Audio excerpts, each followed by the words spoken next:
నమస్కారం దుర్గా కుమార్ గారు. నమస్కారం సుధాకర్ గారు, మన వీక్షకులు కూడా నమస్కారం.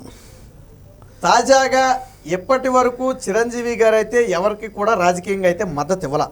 సో ఈ 5 ఏళ్లలో జరిగిన పరిణామాలన్నీ మనందరం చూసిందే. ఇప్పుడు జనసేన పార్టీకి 5 కోట్లు విరాళం ఇచ్చి తమ్ముడిని ఆశీర్వదించడమే కాకుండా కూటమి అభ్యర్థులకు ఓటేయాలని ఒక రకంగా బహిరంగంగానే ఆయన అయితే చెప్పడం జరిగింది.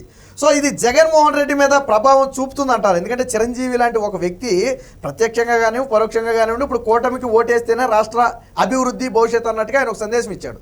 సో ఇది జగన్మోహన్ రెడ్డి మీద ఏ స్థాయిలో ప్రభావం చూపుతుంది?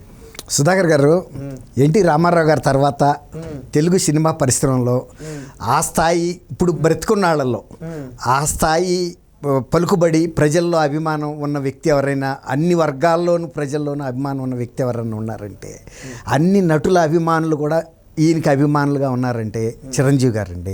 చిరంజీవి గారు ఇవాళ ఒక గాడ్ ఫాదర్, పెద్ద దిక్కులాగా సినిమా పరిశ్రమలో ఉన్నాడు. వివాదాలకి అతీతుడు. ఏ రోజు ఏ వివాదంలో కూడా ఆయన తల పెట్టడు. ఏదైనా తన వల్ల జరిగే సహాయం ఉంటే సైలెంట్గా చేసుకుంటూ వెళ్ళిపోతాడు. తర్వాత ఇంకోటి ఏంటంటే ఎవరిని అన్నెసరీగా విమర్శించడం కానీ, దురుసుగా మాట్లాడటం కానీ, ఎవరి పట్ల అసూయ కానీ అలాంటి వాటన్నిటికీ ఆయన అతీతమైన వ్యక్తి. ఒక రకంగా ప్రజారాజ్యం పార్టీ పెట్టినప్పుడు నిజానికి ఆయన ముఖ్యమంత్రి అవుదామన్నంత ఊపులో ఉన్నమాట వాస్తవం. ఎన్టీ రామారావు గారు సక్సెస్ అయ్యాడు కాబట్టి తను అవుతాను అనుకున్నాడు. కానీ ఎన్టీ రామారావు గారి పరిస్థితి వేరు, ఆనాటి రాజకీయ పరిస్థితి వేరు, ఈయన వ్యక్తిత్వం వేరు, ఆయన వ్యక్తిత్వం వేరు. దాన్ని మనం కాదనలేము. సరే, ఆయన వైఫల్యం చెందినా కూడా దాన్ని గౌరవంగా స్వీకరించి ప్రజలు నన్ను ఇంతవరకే ఆదరించారని అనుకున్నాడే తప్ప ప్రజల మీద నిందాపూర్వకంగా కూడా ఆయన ఏ రోజు వ్యాఖ్యానం అయితే చేయాల.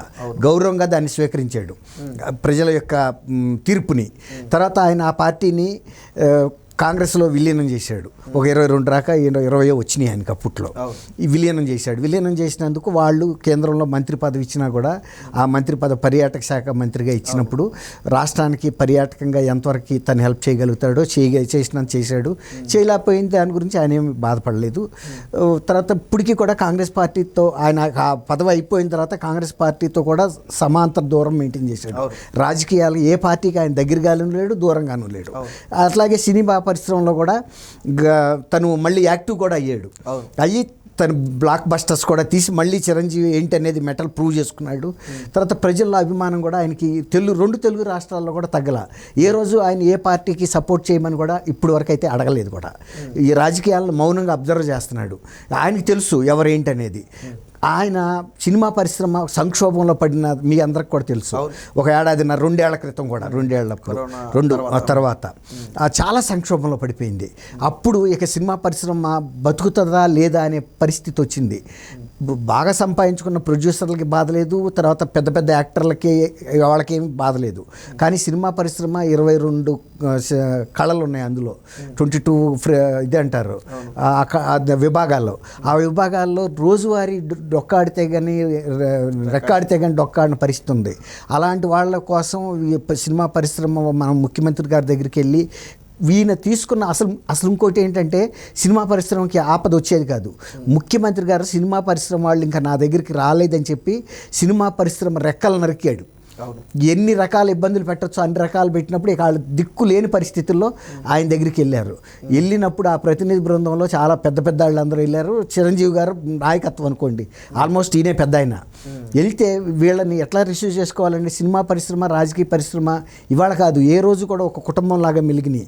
కాసు బ్రహ్మానంద రెడ్డి గారి టైం నుంచి, సంజీవ్ రెడ్డి గారి టైం నుంచి కూడా సావిత్రి గారిని గజారోహణం చేసి బ్రహ్మానంద రెడ్డి గారు ముందు నడిచిన రోజులు ఉన్నాయి.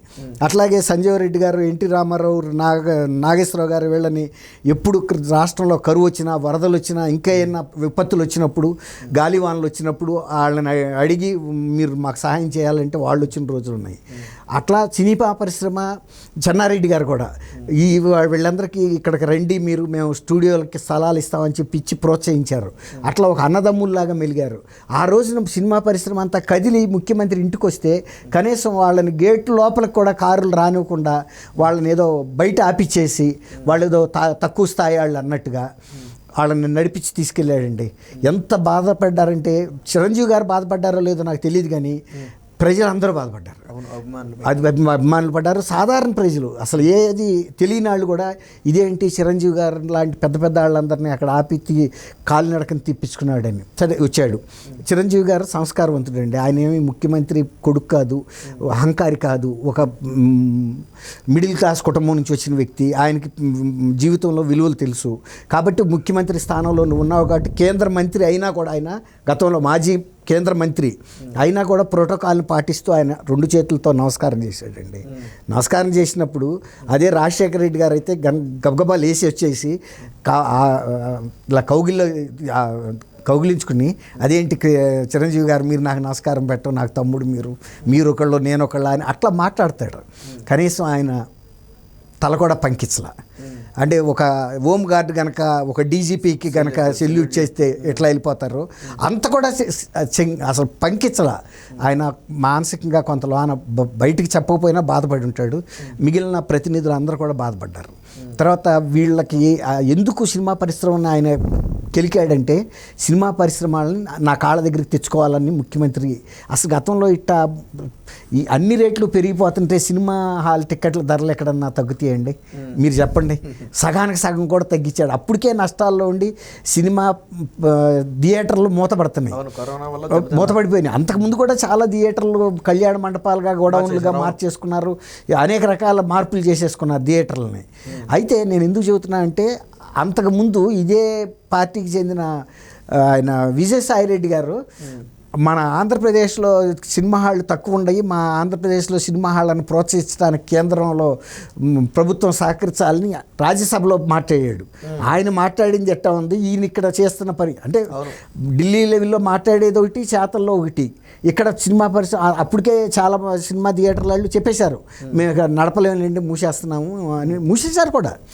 అప్పుడు ఈయన ఈ చర్చ జరిగిన తర్వాత ఈయన చిరంజీవి గారు ఈ ముఖ్యమంత్రి గారికి అంతా అయిపోయిందండి. అందరు లేచి ప్రతినిధులు బయటకు వస్తూ ఉన్న టైంలో ఈయన పెద్ద ఆయన కాబట్టి కొంచెం వినయంగా, ఇంకా వినయపూర్వకంగా, మీరు పెద్దవారు, సినిమా రాష్ట్రానికి తండ్రి లాంటి వారు, సినిమా పరిశ్రమకు కూడా రాష్ట్రంలో ఒక సభ్యులు, మేము కూడా మీ సభ్యులమేను కాబట్టి మీరు కొంచెం పెద్ద మనసుతో సినిమా పరిశ్రమని ఆశీర్వదించండి, మీకున్న అపోహలను తొలగించుకోండి. సినిమా పరిశ్రమ చాలా కష్టాల్లో ఉంది, ఏదో పైన మీరు వాళ్ళని చూసి మీరు అనుకోవద్దు, కింద వాళ్ళకి పొట్ట కూడా గడవటం లేదు. మా పరిశ్రమ, మా సంఘం ద్వారా కూడా మేము వాళ్ళకి అనేక రకాల సహాయాలు చేస్తున్నాము. కాబట్టి సినిమా పరిశ్రమ మీద మీరు ఇట్లాంటి కత్తులతో దాడి చేయొద్దని వేడుకున్నాడండి.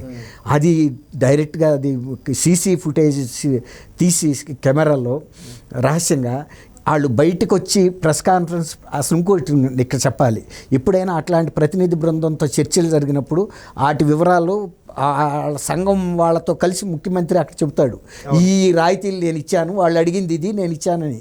అది కూడా చెప్పలేదండి, వాళ్ళనే చెప్పుకోమంటే వాళ్ళు అక్కడ ఒక రాష్ట్రపతి భవన్లో మాత్రం ఇట్లాంటి ప్రోటోకాల్ మెయింటైన్ చేస్తారండి. ఇక్కడ బయటకు వచ్చి చెప్పుకోవాలి రాష్ట్రపతి భవన్లో. అట్లా ఇదేదో రాష్ట్రపతి భవన్ లాగా అక్కడే విలేకరులతో అదే హాల్లో మాట్లాడొచ్చు కదండి, విలేకరులు అందరూ ఉన్నారు. కానీ దాన్ని ఏమంటారు, ప్యాలెస్లోకి మాత్రం రాని వాళ్ళని బయటికి వెళ్ళి బయట పెట్టుకోమన్నారు లాన్స్లో. అక్కడే మాట్లాడి వాళ్ళు ఏదో చెప్పుకున్నారు. ఈయన బయటకు వచ్చేటప్పటికి ఆ సీసీ ఫుటేజ్ ఈయన వంగి నమస్కారాలు పెట్టింది ప్రముఖంగా ప్రసారమైనాయండి అన్ని ఛానల్స్లో, సోషల్ మీడియాల్లో. అయ్యేటప్పటికి ఇంకా ప్రజల మనసు దెబ్బతింది, ఆయన కూడా మనసు దెబ్బతింది. ఇదేంటి, నేను వ్యక్తిగతంగా సినిమా పరిశ్రమ తరపున అడిగా కానీ నా వ్యక్తిగత ప్రయోజనాల కోసం అడిగింది కాదు, నన్ను ఇంత కించపరుస్తా బయటికి పంపాడే అని బాధపడ్డాడు ఆయన కూడా. కానీ ఆయన దాన్ని బయటపడకుండా సంయమనం పాటించాడు. ఇన్ని సంవత్సరాల నుంచి 5 సంవత్సరాల నుంచి 1-2 సందర్భాల్లో ఈ ప్రభుత్వ తీరు మీద కొంచెం సూచాయిగా మాత్రం చెప్పాడు, సరైన పద్ధతిలో ఇది వెళ్ళటం లేదు, చాలామంది ప్రజలు ఇబ్బంది పడుతున్నారు అన్నట్టుగా. మొన్న పవన్ కళ్యాణ్ గారు ఒక షూటింగ్ జరుగుతుంటే వెళ్తే అక్కడ చిన్నజీయర స్వామి దగ్గర 5 కోట్లు సహాయం ప్రకటించాడు. తర్వాత వాళ్ళ అబ్బాయితో కూడా ఇప్పించమని చెప్పాడు, కొడుకు కూడా చెప్పాడు, బాబాయ్కి ఇవ్వు. ఆయన ఒక మంచి కార్యక్రమం చేస్తున్నాడు, సామాజికంగా ఒక మంచి ప్రయోజనకరమైన కార్యక్రమంలో ఉన్నాడని. దాని ద్వారా ఒక మెసేజ్ ఏమి ఇచ్చాడంటే, కూటమి అనేది మంచి మేనిఫెస్టోతో ప్రజల ముందుకు వచ్చింది, ఇది శుభ పరిణామం, ఒక దుష్పరిపాలనకి అంతం పలుకుతున్నారు కాబట్టి ప్రజలందరూ సహకరించమన్న ఒక మెసేజ్ అప్పుడే ఇచ్చాడు. రెండోది ఏంటంటే, మళ్ళీ నిన్న ఒక ప్రెస్ నోట్ ద్వారా అనకాపల్లి సీఎం రమేష్ ఎంపీగా పోటీ చేయటం నాకు సంతోషకరంగా ఉంది. పంచకర్ల రమేష్ పెందుర్తి నుంచి కూడా ఎమ్మెల్యేగా పోటీ చేస్తున్నారు. మంచి వ్యక్తులకి టికెట్లు ఇచ్చారు. ఒక మంచి దిశ వైపు వెళ్తుంది రాష్ట్రం. ఈ రాష్ట్ర ప్రయోజనాలు కాపాడటానికి కూటమి చేస్తున్న ప్రయత్నంలో అందరూ కూడా సహకరించాలి అనే ఒక పరోక్ష సందేశం ప్రజలకు ఇచ్చాడు. ప్రజల్లో ఈ చిరంజీవి గారి పట్ల చాలా సదభిప్రాయం ఉంది. ఆయన మంచి చేస్తే చేస్తాడు, చేయలేకపోతే దూరంగా ఉంటాడు తప్ప కిరాతక పాలన, కక్షపూరిత వ్యవహారాలు ఆయన ఎప్పుడు చేయలే. సినిమా పరిశ్రమలోనూ చేయలేదు, సామాజికంగా ఎవరి పట్ల దురుసుగా మాట్లాడిన సందర్భం కూడా లేదు. కాబట్టి ఖచ్చితంగా జగన్మోహన్ రెడ్డి గారికి ఈ ఎలక్షన్ ముందు చిరంజీవి గారు లాంటి ఒక బలమైన శక్తి, ఒక శక్తి కాదు, ఆయన ఒక వ్యక్తి కాదు, శక్తి సినిమా పరిశ్రమలో ఒక వ్యవస్థ అనుకోవచ్చు. రామారావు గారి తర్వాత ఇవాళ బతికుండే వాళ్ళలో అంత పవర్ఫుల్ లీడర్ ఎవరైనా సినిమా పరిశ్రమలో ఉండారంటే చిరంజీవి గారు. కాబట్టి ఆయన ఇచ్చిన సందేశం ప్రజలకు ఖచ్చితంగా అందుతుందండి. ప్రజలు ఆయన్ని ఖచ్చితంగా గౌరవిస్తారు, ఆయన మాటని అభిమానిస్తారు. ఆయనకి జరిగిన అవమానాన్ని కూడా ఆయన కక్ష తీర్చుకోకర్లా, ప్రజలు తగిన బుద్ధి అయితే చెబుతారు. అహంకారపూరితంగా సమాజంలో గౌరవమైన వ్యక్తుల్ని అగౌరవపరిచి అవమానపరిచిన వ్యక్తులకి తగిన బుద్ధి ఈ చిరంజీవి గారి సంఘటనలో జరుగుతుంది. మీరు చూస్తారు ఈ మే 13న జరిగే ఎలక్షన్లో ఖచ్చితంగా అది ఆ ఫలితం కనపడుతుంది.